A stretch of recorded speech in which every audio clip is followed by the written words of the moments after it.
इस स्टेंजा की पहली लाइन में देखो पोइट क्या कहते हैं, O what can ail thee. O what can ail का मतलब होता है दुख, दी मीन्स तुझे। हे कवि तुझे क्या दुख है। हे सशस्त्र सामंत, नाइट एट आर्म्स का मतलब होता है शस्त्रों से सुसज्जित, यानी कि सामंत, नाइट कह सकते हो। हे सशस्त्र सामंत तुम्हें क्या कष्ट है। अकेले दुखी घूम रहे हो, अलोन अकेले, पेलली पीले एकदम, लॉइटरिंग का मतलब होता है भटकना। तो पहला क्वेश्चन तो यही हो गया कि हे नाइट, हे सामंत तुम्हें क्या कष्ट है और अकेले दुखी घूम रहे हो। This says has withered, says का मतलब होता है झील, झील के किनारे जो उगी हुई घास है वो भी क्या हो गई, विदर्ड हो गई है। विदर्ड का मतलब मुरझा गई है, फ्रॉम द लेक जो झील के किनारे है, यानी कि झील के किनारे जो हरी भरी घास थी वो भी मुरझा गई है। नो बर्ड सिंग, और कोई भी पक्षी गीत नहीं गा रहा है। मतलब ये हुआ झील के किनारे उगी हुई घास वो मुरझा गई है, कोई भी पक्षी अब गीत नहीं गा रहा है। तो इसमें कवि जो है शस्त्रों से सुसज्जित एक योद्धा से पूछता है, हे हथियारों से लैस वीर तुम्हारी क्या पीड़ा है, तुम्हारी क्या समस्या है, तुम अकेले भ्रमण कर रहे हो, दुख के कारण तुम्हारा चेहरा बिल्कुल पीला हो गया है और जो झील के पास की घास थी वो भी मुरझा गई है। आगे नेक्स्ट स्टेंजा में देखो, वो फिर से वही लाइन रिपीट होती है, O what can ail thee knight at arms so haggard, तुम बहुत ज़्यादा हैगर्ड दिख रहे हो। हैगर्ड का मतलब होता है चिंतित, दुबले पतले, ठीक है। हैगर्ड का मतलब क्या होता है, बहुत ज़्यादा चिंतित हो जाना, दुबला पतला हो जाना, टायर्ड, थका हुआ, ठीक है। एंड सो बो बिगॉन, बो का मतलब होता है चिंतित और बिगॉन का मतलब होता है बहुत ज़्यादा पीड़ित, यानी कि दुख से, बो बिगॉन का मतलब लिख लीजिएगा कहीं पर, दुख से बहुत ज़्यादा पीड़ित हो। द स्क्वायरल्स, और जो गिलहरी है, स्क्वायरल्स, ग्रैनरी, ग्रैनरी का मतलब होता है अनाज इकट्ठा करने का गोदाम, इज फुल, फुल कर लिया, भर लिया है। एंड दी हार्वेस्ट डन, और जो फसल थी वो भी लगभग कट चुकी है। हार्वेस्ट का मतलब फसल, डन का मतलब यहाँ पर कट चुकी है। तो वो कहते हैं गिलहरी, यानी कि तुम बहुत ज़्यादा थके से और उदास से लगते हो, गिलहरी का भंडार भी भर गया है, अब कोई भी दिखाई नहीं पड़ता, फसल कट चुकी है, यानी कि अब बाहर घूमने का मौसम नहीं है। आशय ये है कि जाड़े की ऋतु जो है वो प्रारंभ हो गई है। अब अगला देखो नेक्स्ट स्टेंजा। अगले स्टेंजा में कहा, आई सी, मैं देखता हूँ अ लिली, यहाँ पर मेटाफर का यूज किया गया। लिली का मतलब होता है कुमुदनी का फूल। ऑन दाई ब्रो, तेरी ब्रो पर, तेरी भौं पर। तो वो कहते हैं तुम्हारा मस्तक, यहाँ पर उन्होंने तुलना की है कि जो तुम्हारा मस्तक है वो सफ़ेद और एकदम रक्तहीन हो गया है, किसकी तरह, लिली के फूल की तरह। विद एंग्यूस मॉइस्ट, विद एंग्यूस मॉइस्ट का मतलब होता है, कहीं पर भी मान लो एंग्यूस लिखा हुआ है तो इसका मतलब ये हो जाएगा कि घोर मानसिक कष्ट, घोर मानसिक बेचैनी, ये कह सकते हो आप, ठीक है। मॉइस्ट का मतलब होता है पसीने से नम होना, भीग जाना। And fever due, fever due का मतलब होता है आपको महान उत्तेजना के कारण बहुत ज़्यादा पसीना आ रहा है, बुखार सा लग रहा है, आपकी तबीयत ठीक नहीं लग रही है। एंड और ऑन दाई चीक्स, और तुम्हारे गालों पर, अ फेडिंग रोज, यानी कि जो तुम्हारे गालों का कलर है, जो तुम्हारे गालों का गुलाबीपन है वो भी फेडिंग हो गया। फेडिंग का मतलब मुरझा गया है, किसकी तरह, रोज की तरह। पहले तो तुम्हारे गाल, तुम्हारा चेहरा एकदम गुलाबी गुलाबी रोज की तरह गुलाब था, ठीक है, लेकिन अब वो पूरी तरीके से मुरझा गया है। कहने का मतलब उनका सिर्फ इतना है कि हे सामंत तुम कितने दुर्बल लग रहे हो, तुम्हारा चेहरा और गाल सफ़ेद और रक्त विहीन हो गया है, उसका मस्तक सफ़ेद कुमुदनी की भांति एकदम सफ़ेद है, रक्तहीन है, उसके मुख पर मानसिक चिंता और उत्तेजना के कारण पसीने की बूंदें हैं, उसके गुलाबों गालों का जो गुलाबी रंग है वो भी हल्का पड़ गया है और शीघ्र ही मुरझा जाएगा, ऐसा वो कहते हैं। यहाँ पर लिली का प्रयोग पीलेपन के प्रतीक के रूप में किया गया है, इसीलिए मैंने बता दिया यहाँ पर क्या है, मेटाफर का यूज किया है। स्टेंजा नंबर 4 देख लीजिएगा, आई मीट। अब वो यहाँ से आंसर देना शुरू करेंगे स्टेंजा नंबर 4 से। अब वो बताते हैं अपनी पूरी कहानी, लव स्टोरी। आई मीट, मैं मिला, अ लेडी, एक महिला से, इन दी मीट्स, चरगाहा में, मैदान में, एक खुले मैदान में, चरगाहा में मैं एक महिला से मिला। देखो यहाँ पर जॉन कीट ने कितना अच्छा एडजेक्टिव, खाली ब्यूटीफुल कह देते तो नहीं काम चलता, फुल ब्यूटीफुल, सुंदर थी, वो बहुत सुंदर थी। और कैसी, अ फेरी चाइल्ड, जैसे कि एक परी की बच्ची हो। हर हेयर वाज लॉन्ग, उसके जो बाल थे वो लंबे लंबे थे। हर फुट वाज लाइट, और उसके पैर हल्के थे। हल्के से मतलब 1-2 ग्राम के मत समझ लेना, यानी कि छोटे छोटे थे, ठीक है। And her eyes were wild, और उसकी आंखें कैसी थीं, वाइल्ड थीं, बड़ी बड़ी थी, ठीक है। इसका मतलब ये हुआ, वाइल्ड का मतलब ये भी कह सकते हो कि बहुत ज़्यादा साई, प्रेम से भरी हुई, लचीली, चौकन्नी थी। कवि यहाँ पर इस पैराग्राफ में सिर्फ सामांत का उत्तर देता है। वह कवि को उस महिला की सुंदरता और भव्य व्यवहार के बारे में भी बताता है जो उसे मैदान में मिली। क्या उत्तर देता है कि घास के मैदान में उसे एक महिला मिली थी जो अत्यधिक सुंदर थी। ऐसा लगता था कि वह किसी परी की पुत्री हो। उसके बाल लंबे थे, उसकी चाल शोभायमान थी, बहुत अट्रैक्टिव ढंग से वो चलती थी। उसकी आंखें लचीली और चौकन्नी थीं। ऐसा लगता था जैसे कि उसकी आंखों में प्रेम भरा हुआ हो। 5वां paragraph, I made a garland. अब आगे थोड़ी और कहानी बढ़ी है, तो वो कहते हैं कभी आई मेड, मैंने बनाई, अ गार्लैंड। गार्लैंड का मतलब होता है फूलों की माला। फॉर हर हेड, पहले देखा होगा कि महिलाएं अपनी खूबसूरती पर चार चांद लगाने के लिए बालों में फूलों का गजड़ा वगैरह लगा लेती थी। उसी सेंस में ये कहा है कि आई मेड अ गार्लैंड, मैं एक फूलों की माला बनाऊंगा। फॉर हर हेड, उसके सर के लिए। एंड ब्रेसलेट टू, और ब्रेसलेट जो हाथों में पहना जाता है, मैं उसके लिए फूलों का एक ब्रेसलेट भी बनाऊंगा। एंड फ्रैग्रेंट जोन, और महकने वाली, फ्रैग्रेंट जोन का मतलब करधनी जो कमर में पहनते हैं, ठीक है। यहाँ तक तो आपको मुझे लगता है समझ आ गया होगा। फ्रैग्रेंट का मतलब वैसे तो क्या होता है, सुगंधित, और जोन का मतलब होता है बेल्ट, यानी कि आप वही कमर में बांधने वाली कह सकते हो। तो अब सामंत बताता है कि उन्होंने एक दूसरे के प्रति अपना प्रेम कैसे जताया। वह अपने कार्यों का और उस महिला की प्रतिक्रिया का भी वर्णन करते हैं यहाँ पर। और अंतिम लाइन में देखिएगा, अंतिम 2 लाइन में किस तरीके से प्यार का इजहार किया जाता है, किसके द्वारा, उस महिला के द्वारा। सी लुक्ड, उसने देखा, किसने, उस महिला ने, जो महिला जॉन कीट को यानी कि उस नाइट को उस मैदान में मिली थी। तो सी लुक्ड एट मी, उसने मेरी ओर देखा, जैसे कि सी डिड लव, वो मुझे प्यार करती हो। इतनी मद भरी आंखों से, मदहोश नज़रों से उसने मेरी ओर देखा जैसे कि वो मुझे प्यार करती हो। और देखने के साथ साथ एंड मेड स्वीट मोन, और वह बहुत मीठे ढंग से कराई। मोन का मतलब होता है कराना, और स्वीट मीन्स होता है मीठे ढंग से, यानी कि कहने का मतलब ये है मैंने उसे अपने मैंने उसके लिए फूलों की माला, कंगन और सुगंधित करधनी बनाए। उसने मेरी तरफ प्रेम भरी नज़रों से देखा और मीठे ढंग से कराई। इसका मतलब ये हुआ यहाँ पर जो सामंत है वह फूलों से उस महिला के लिए कुछ आभूषण बनाता है। उसके सिर के लिए सर में गजड़ा जिसे हम कहते हैं फूल, उसकी एक माला बनाता है। कलाइयों के लिए भी आभूषण बनाता है। उसके लिए एक सुगंधित तगड़ी बनाता है, यानी कि जो कमर में पहनी जाती है। उसने भी आभूषण उसे भेंट कर दिए। इसके बाद उस महिला ने उसकी ओर प्रेम भरी नज़रों से देखा। वह काफ़ी परंतु मीठे ढंग से कराई। इससे स्पष्ट हो गया कि वह प्रेम से ही कराई। उसने फूलों के द्वारा अपना प्रेम, यानी कि यहाँ पर कवि ने अपना प्रेम फूलों को भेंट करके प्रकट किया। और उस महिला ने अपना प्रेम जो है वो कराहट से अपना प्रेम प्रकट किया, यानी कि मद भरी आंखों से देख करके। बात क्लियर हो गई। इसके बाद क्या हुआ, ये तो हो गया एक दूसरे से प्यार भरी नज़रों से देख लिया, एक दूसरे को प्यार का प्रपोज भी कर दिया। इसके बाद ये लॉन्ग ड्राइव पे निकल जाते हैं। लॉन्ग ड्राइव से मतलब ये है कि आई सेट हर, मैंने उसे बिठा लिया, ऑन माई पेसिंग, पेसिंग का मतलब होता है तेज गति से चलने वाले, स्टीड मीन्स घोड़े पर, मैंने उसे अपने तेज गति से चलने वाले घोड़े पर बिठा लिया।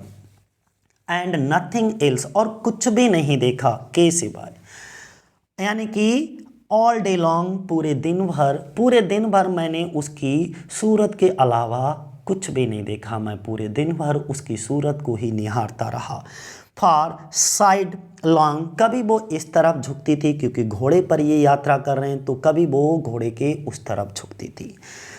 Side long would see bent, वो झुकती थी और क्या करती थी, एंड सिंग, गा रही थी, अ फेरी सॉन्ग, एक परियों वाला गीत गा रही थी।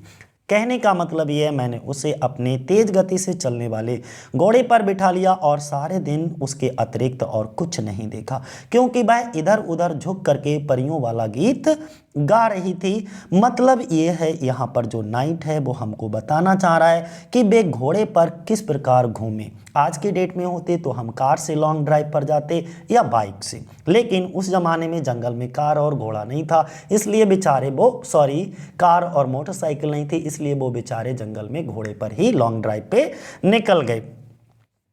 तब उन्होंने कहा कि देखो किस तरीके से घूमे। महिला ने अपने मुख और प्रेम का प्रदर्शन किया, वह उसे देखता रहा, ये सारी बातें रहीं। बात क्लियर हो गई? एक बार कहो तो फिर रिपीट कर देता हूँ। सामंत ने उसे कहाँ बिठाया? उठा करके अपने तेज गति से चलने वाले घोड़े पर बिठा लिया। दिन भर केवल उसकी सुंदरता को निहारता रहा और कुछ भी नहीं देख सका, क्योंकि उसने अपना मुंह एक ओर मोड़कर सामंत की ओर देखा और एक परियों वाला गीत गाया।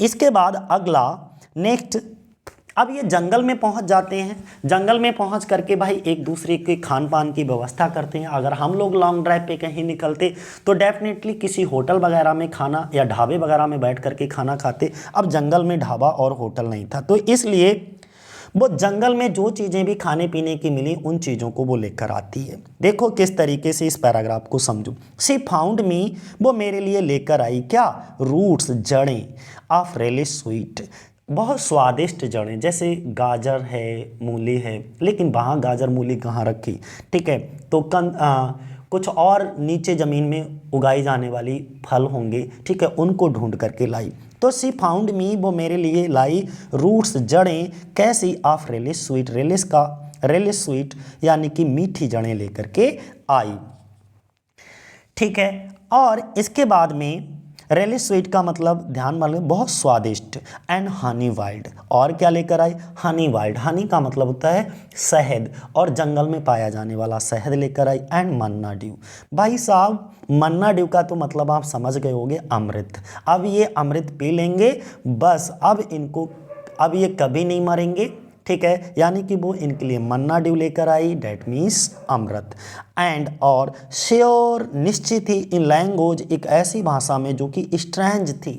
स्ट्रेंज का मतलब उसे समझ नहीं, बड़ी विचित्र भाषा थी।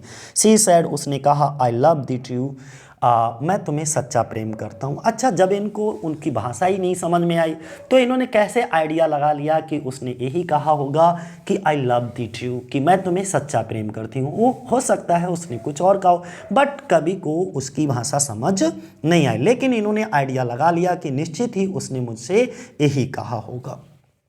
बात समझ में आई? क्या कहा उसने? मेरे लिए सुस्वाद मूल, वन में मधु यानी कि वन में पाया जाने वाला शहद, और देवताओं का पेय पदार्थ जो कि मन्ना ड्यू अमृत होता है वो ला करके दिया। और अपरिचित भाषा में निश्चय ही उसने कहा कि मैं तुम्हें सच्चा प्रेम करती हूँ। बात समझ में आ गया?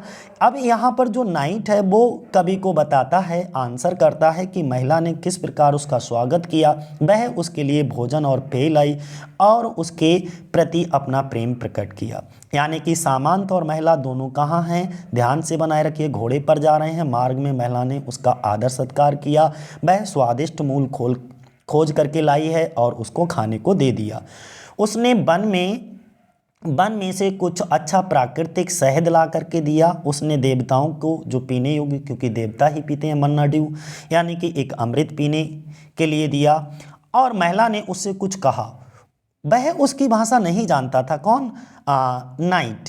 परंतु उसने निश्चित रूप से उसे ऐसा लगा कि उसने उसके प्रति अपने सच्चे प्रेम का निवेदन किया हो। बात इतनी समझ में आ गई। अब अगला पैराग्राफ नंबर 8 देख लो। 8वें पैराग्राफ में कहा गया शी टुक मी। अब वो भाई ले गई। जैसे हम लोग नहीं कहीं अगर लेट हो जाते हैं तो स्टे करते हैं किसी होटल में, वैसे ही अब जंगल में होटल कहाँ रखा है, तो ये महिला उसको ले गई एक एल्फिन ग्रॉट में, एक रहस्यमय गुफा होती है उसके अंदर ले जाती है। वहाँ पर ये प्यार करते हैं। कैसे, समझो। सी मीन्स वह कौन, वह सुंदर महिला, ठीक है। टुक मीन्स ले गई, मी मीन्स मुझे, टू हर अपनी एल्फिन ग्रॉट में। एल्फिन ग्रॉट का मतलब होता है रहस्यमयी गुफा में ले गई। एंड और देयर वहाँ पर सी वेप्ट, वो रोई। देखो ये इमोशनल कार्ड तो उनका सबसे पहला हथियार होता है। तो एंड देयर सी वेप्ट, और वहाँ वह रोई। एंड साइंड, और आहें भरी, फुल शोर, पूरी जोश के साथ। इसका मतलब हुआ कि फुल शोर से मतलब आहें भरना होता है, ठीक है। तो उसने आहें भरी, मैं फिर बता देता हूँ, बहुत दुखी होकर के। फुल शोर का मतलब लिख लो यहाँ पर, वेरी बिटरली, बहुत दुखी होकर के उसने आहें भरी। एंड और देयर वहाँ पर आई शट, मैंने बंद कर दिए। मुझे ऐसा लगा कि वो इस चीज़ को सोच करके परेशान है कहीं ऐसा ना हो कि मैं उसे छोड़ करके चला जाऊं। कवि को ऐसा लगा। ये विश्वास दिलाने के लिए कवि ने क्या किया कि आई शट, मैंने बंद कर दिए, हर वाइल्ड वाइल्ड आइज, उसकी बड़ी बड़ी आंखों को मैंने बंद कर दिया। किस तरीके से, विद किसिस फोर, 4 बार चुम्बन लेकर के। उसके कहने का मतलब ये है कि वो सुंदर लड़की मुझे अपनी गुफा में ले गई और वहाँ वह रोई और बहुत दुखी होकर के रोई, बहुत दुखी होकर के आहें भरी, और वहाँ मैंने 4 चुंबनों से उसकी मद भरी आंखों को बंद कर दिया। कहने का मतलब ये है, अब यहाँ पर नाइट कवि को आंसर करता है कि किस प्रकार उस महिला ने फिर रोकर और आहें भरकर अपना प्रेम प्रकट किया, और किस प्रकार चुंबनों के द्वारा उस महिला को मैंने अपने प्रेम का विश्वास दिलाया कि मैं भी तुमको सच्चा पक्का प्रेम करता हूँ, ठीक है। सामान का आदर सत्कार करने और उसके प्रति अपने प्रेम को प्रकट करने के बाद वह महिला जो है उसे अपने गुफा में तो ले ही जाती है। गुफा बहुत अंदर से सुंदर और सुविधाजनक थी। वहाँ वह रोती है, आहें भरती है। सामान को लगता है कि वह इसलिए रो रही है क्योंकि वो डर रही है कि मैं उसे छोड़ करके ना चला जाऊँ, उल्टा। और जबकि यहाँ पर इस पैराग्राफ में, अगले पैराग्राफ में आपको समझ आएगा उल्टा होता है। कभी तो उसको छोड़ करके नहीं जाता है, लेकिन वो सुंदर महिला इसको छोड़ करके चली जाती है और इसके बाद ये पागलों की तरह उस एरिया में भटक रहे हैं। तो वही बात कही है कि उसके मन में उस महिला के प्रति गहरा प्रेम भर गया और उसने आश्वासन दिलाना चाहता था कि मैं उसे कभी भी छोड़ करके नहीं जाऊंगा। उसने इस बात का विश्वास दिलाने के लिए उसकी गालों को या उसकी आंखों को अनेक बार चूमा। डेट मीन्स अनेक बार तो नहीं, 4 यानी कि 4 बार चूमा, ठीक है ना। अगला पैराग्राफ नंबर 9 देख लो इनका। एंड देयर, और क्या हुआ गुफा के अंदर, देखिए एंड मीन्स और, देयर वहाँ पर, सी लुल्ड मी। लुल्ड का मतलब होता है लोरी सुनाना, हमारे यहाँ लुल्ल कहते हैं बेवकूफ़ के लिए, ठीक है। तो वो मीनिंग मत समझिएगा। यहाँ पे वो कह रही है एंड देयर सी लुल्ड मी, उसने मुझे लोरी सुनाई, अस्लीप, और लोरी गा करके मुझे सुला दिया। एंड और देयर वहाँ, आई ड्रीम्ड, फिर मैंने वहाँ सपना देखा सोते हुए। आहा वो बिटाइड, क्या सपना देखा, आहा वो बिटाइड। आहा वो बिटाइड का मतलब मेरे लिए दुख और कष्ट की बात थी। ओके, द लेटेस्ट ड्रीम, वो जो सपना था, लेटेस्ट था, आई एवर ड्रीम्ड, जो मैंने कभी देखा था, on the cold hill side, उस ठंडी हिल साइड, पहाड़ी पर। देखो उनके कहने का मतलब क्या है कि वहाँ उस सुंदर महिला ने मुझे लोरियाँ दे करके सुला दिया और मैंने वहाँ एक स्वप्न देखा। स्वप्न क्या था, आहा वो बिटाइट, घोर सर्वनाश, वह अंतिम स्वप्न था। अंतिम तो होगा ही, फिर इनको कभी नींद ही नहीं आई, ये बस जागते रहे, आंसू बहाते रहे और उसकी याद में भटकते रहे, ठीक है। वो उनका अंतिम सपना था जो ठंडी पहाड़ी पर मैंने कभी देखा। मतलब ये है, इसमें जो नाइट है वो ये वर्णन करता है कि किस प्रकार उस महिला ने उसे सुला दिया और उसने क्या भयानक स्वप्न देखा। देखो समझो ध्यान से, उसकी गुफा अपनी गुफा में उस महिला ने सामंत को कैसे सुलाया? लोरियां दे करके सुलाया। वह बड़े पश्चाताप के साथ कहता है कि नींद में उसने एक बहुत बुरा सपना देखा था। ठंडी पहाड़ी पर वह उसका अंतिम स्वप्न था। इसके बाद उसने कोई स्वप्न नहीं देखा, क्योंकि वह कभी सोया ही नहीं था, उसे कभी नींद आई ही नहीं थी। क्या स्वप्न था? देखो स्वप्ने में उसने क्या क्या देखा, यहाँ पर स्टेंजा नंबर 10 में बताया गया। आई सा, मैंने देखा पेल किंग्स, पीले पीले यानी कि दुखी परेशान राजाओं को देखा। प्रिंसेस, राजकुमारों को। टू मीन्स भी, मैंने पीले पीले राजाओं और राजकुमारों को भी देखा। और किसको देखा? पेल वॉरियर्स, पीले पीले। डेट, पीले से मतलब, पेल से मतलब यहाँ पर चिंतित, या कहते नहीं जब लोग या व्यक्ति बहुत ज़्यादा परेशान होते हैं, चिंतित होते हैं, तो उनका कलर जो है, जो गुलाबीपन होता है चेहरे का चिंता की वजह से, वो खून की कमी की वजह से पीला पड़ जाता है, जिसे पीलिया कहते हैं। तो पेल वॉरियर्स, पीले पीले योद्धाओं को देखा। डेथ पेल, ऐसा लग रहा था जैसे कि जैसे मृत्यु हो जाने पर कोई व्यक्ति पीला हो जाता है। बर्दे आल, वो सभी भी वैसे ही कुछ दिख रहे थे और वो सभी चिल्ला रहे थे। कौन सभी? इसीलिए दे प्रोनाउन का यूज हुआ है। किस किस के लिए? राजाओं के लिए, राजकुमारों के लिए, वॉरियर्स के लिए, उन सभी के लिए दे प्रोनाउन का यूज किया जॉन केट ने। दे क्राइड, वो सभी चिल्ला रहे थे, वो सभी वार्निंग दे रहे थे, मुझे चेतावनी दे रहे थे। ला बेल्डेम सन्स मर्सी, उस बेवफा लड़की से सावधान रहिएगा। ठीक है। अ लेडी विदाउट मर्सी, वो बिना दया की औरत है।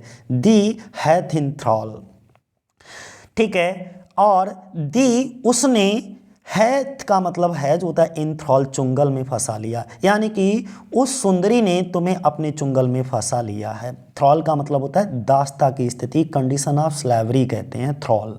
ठीक है। तो वो कहते हैं मैं रक्तहीन राजाओं को, राजकुमारों को देखा, रक्तहीन योद्धाओं को देखा। वे सभी मृत्यु के समान रक्तहीन थे और वे चिल्लाए, उस निर्दयी सुंदर स्त्री ने तुम्हें अपना गुलाम बना लिया है। इसका मतलब ये हुआ कि इस पैराग्राम में कवि जो है सामंत जो हैं, नाइट हैं, वो कवि को अपना उत्तर देते हुए कहते हैं, स्वप्न का वर्णन करते हुए कहते हैं कि उसे उन व्यक्तियों ने चेतावनी दी जो उससे पहले उस महिला के शिकार हो चुके थे। ऐसा नहीं कि इस महिला ने, ये पहला व्यक्ति था जिसको धोखा दिया था। इससे पहले भी वह कई सारे राजकुमारों को, कई सारे राजाओं को और योद्धाओं को भी इसी तरह धोखा दे चुकी थी। ठीक है। अब आगे देखो, नेक्स्ट स्टेंजा नंबर 11 की अगर हम बात करें तो आई सा, मैंने देखा। अब इस सपने की ही बात हो रही है। आई सा, मैंने देखा, देयर स्टॉप्ड लिप्स, उनके स्टॉप्ड का मतलब पीले और रक्तहीन, पेल एंड ब्लडलेस लिप, यानी कि उन्होंने उनके पीले और रक्तहीन होठों को देखा। लिप्स का मतलब होठों को देखा। इन दी ग्लूम, ग्लूम का मतलब होता है अंधेरा। ग्लूम का मतलब क्या होता है? डिम लाइट को कहते हैं। ठीक है, अंधेरेपन को। विद हॉरीड, हरीड का मतलब लिख लीजिएगा भयानक। हॉरीड हॉरर से बना है ये। ड्रेडफुल, भयानक। वार्निंग, चेतावनी दे रहे थे, और चेतावनी देते हुए उनके होठों में गैप था। ओके, बाइट, बहुत ज़्यादा। एंड, और इतने में क्या हुआ? आई अबोक, मैं जाग गया। इतने में मेरा सपना टूट गया और मैं सपने से जाग गया। एंड फाउंड मी हेयर, और मैंने वहाँ अपने आप को पाया, अकेला पाया। On the cold hill side, उस ठंडी पहाड़ी पर। कहने का मतलब समझो, मैंने उस अंधेरे में उनके सूखे होंठों को जो भयानक चेतावनी देते हुए खोले थे, और मैं जाग गया। मैंने अपने आप को इस ठंडी पहाड़ी पर अकेला पाया। मतलब यहाँ पे नाइट फिर से कवि को स्वप्न के अंत का वर्णन करता है। लास्ट में सपने में क्या देखा? वह उन लोगों की चेतावनी से जाग गया और देखा कि उस महिला ने उसे त्याग दिया। वो महिला उस एल्फिन ग्रॉट में, उस रहस्यमय गुफा में उसे अकेला छोड़ करके जा चुकी थी। सामंत ने, यानी कि जो नाइट है, स्वप्न में राजा, राजकुमार, योद्धा देखे। ठीक है। अंधेरे में उसने, किसने? राइटर ने, सॉरी पोइट ने देखा कि उनके होंठ सूखे थे, उनके होंठ बहुत ज़्यादा खोल रखे थे, और वह सभी लोग कवि को भयानक चेतावनी देने के लिए उस निर्दयी महिला ने उसे अपना दास बना लिया, ऐसा कह रहे थे। इतने में जो नाइट होता है वो जाग जाता है। जब वह सोया था तो वह उस महिला के साथ गुफा में था, परंतु जब वह जागा तो महिला जा चुकी थी और उसने अपने आप को उस ठंडी पहाड़ी पर अकेला पाया। और इस पोएम का लास्ट पैराग्राफ में क्या कहा गया है, एंड, और अब वो आंसर करता है एंड दिस इज वाई, यही वो कारण है, आई सजोन हियर, सजोन का मतलब होता है ठहरा हुआ हूँ, यही वो कारण है कि मैं यहाँ पर ठहरा हुआ हूँ। अलोन, अकेले, पेली लॉइटरिंग, और अकेले एकदम दुखी, चिंतित, परेशान होकर के लॉइटरिंग, भटक रहा हूँ। दो यद्यपि दिस सेज, जो घास है झील के किनारे की, इज बिदड़, मुरझा गई है, from the lake, and no bird sing, और कोई भी पक्षी गीत नहीं गा रहा है। यही कारण है कि मैं यहाँ पर ठहरा हुआ हूँ, अकेला और दुर्बल घूमता रहता हूँ। यद्यपि झील पर के जो पौधे थे वो भी मुरझा गए हैं और यहाँ पर कोई भी पक्षी गीत नहीं गा रहा है। अब यहाँ पर जो नाइट है वो आंसर करते हुए, उत्तर करते हुए पोइट से कहता है, और वह यही कारण है, अपने अकेले घूमने का कारण बताता है इस पैराग्राफ में। यद्यपि वहाँ किसी प्रकार का कोई आकर्षण नहीं है, क्योंकि हम लोग वहीं घूमते हैं जहाँ पर जगह अच्छी होती है, अट्रैक्शन होता है, मन को खुशी मिलती है। लेकिन इस समय वहाँ पर किसी तरीके की कोई अट्रैक्शन नहीं था, शरद ऋतु शुरू हो चुकी थी। तभी यहाँ पे नाइट कहता है, उसने पूरा कारण भी बता दिया, वह ठंडी पहाड़ी पर अकेला और दुर्बल होते हुए भी ठहरा हुआ है। यद्यपि शीत ऋतु आ गई है, झील के पास की छोटी छोटी जो घास थी वो भी सूख गई है, मुरझा गई है, और गर्म जो पक्षी हैं वो गर्म देश को उड़ गए हैं, वहाँ पर कोई नहीं है, कोई पक्षी गीत नहीं गा रहा है। अब आपको समझ आ गया होगा कि भाई क्या कहानी है। ठीक है, तो मैंने क्या बताया कि भाई इसमें एक कहीं की लाइनें मुझे याद आ रही हैं, लास्ट में मैं बता देता हूँ। कवि की स्थिति तो कुछ उस तरीके की हो गई है जैसे आजकल के शादीशुदा लड़कों की होती है। जैसे शुरुआत में तुमने देखा होगा, जो बीवियाँ होती हैं ना, वो आती हैं हीर की तरह और 1 साल तक वो लगती हैं खीर की तरह, और 1 साल के बाद फिर चुभती हैं तीर की तरह, और आखिर में हालत कर देती हैं एक फ़कीर की तरह। तो आज के लिए इतना ही साथियों। जय हिंद, जय भारत।